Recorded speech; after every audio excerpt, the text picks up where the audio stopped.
Hello guys, good morning બધાને. આજના નાનકડા મિની વ્લોગમાં તમારા બધાનું સ્વાગત છે.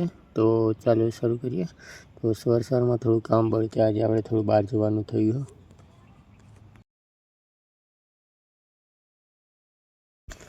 સવારમાં ભૂખ લાગી ગઈ એટલે આપણે રસ્તામાં કરી લીધો નાસ્તો. તો આપણે આ કોમમાંથી જ ગયા હતા પીવાનું પાણી ભરવા અને ઘઉંનો લોટ દળાવવા માટે. અહીંયા કાલો પાઇપલાઇન નાખી હતી તે મશીનથી જેસીબીનું પૂરું કામ ચાલુ છે લાઇનનું. તો ગાઈઝ આ છે આપણો પંપ રૂમ અને ઉપર કામ ચાલુ છે વાયર સ્ટેન્સનું અને સાઈડ ઉપર ઈંટોનું ટ્રેક્ટર પણ આવ્યું છે તો અત્યારે ખાલી કરે છે. જુઓ, આજ હતો રવિવાર એટલે આપણે આવી ગયા દાઢી કરાવવા માટે.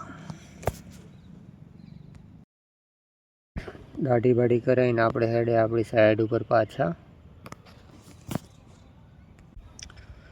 અને આપણે રસ્તામાં દુકાન પરથી થોડો ઘણો સામાન લઈ લીધો રાત્રે માટે. દૂધ, છાશ, સવારે નાસ્તો કરવા માટે પડીકો. તો ગાઈસ આપણો આજનો મિની વ્લોગ અહીંયા પૂરો કરીએ. તો મળીએ આવતા વ્લોગમાં. આપણે જે એડિટ કરીએ તે શોર્ટમાં એડિટ કરીએ, જેવું થાય એવું. કોઈ પ્રોફેશનલ એડિટિંગ કરતા નહીં. તો ગમે તો લાઈક, કોમેન્ટ ને શેર કરતા રહેવાનું અને ફોલો પણ કરજો. તો જય માતાજી બધાને.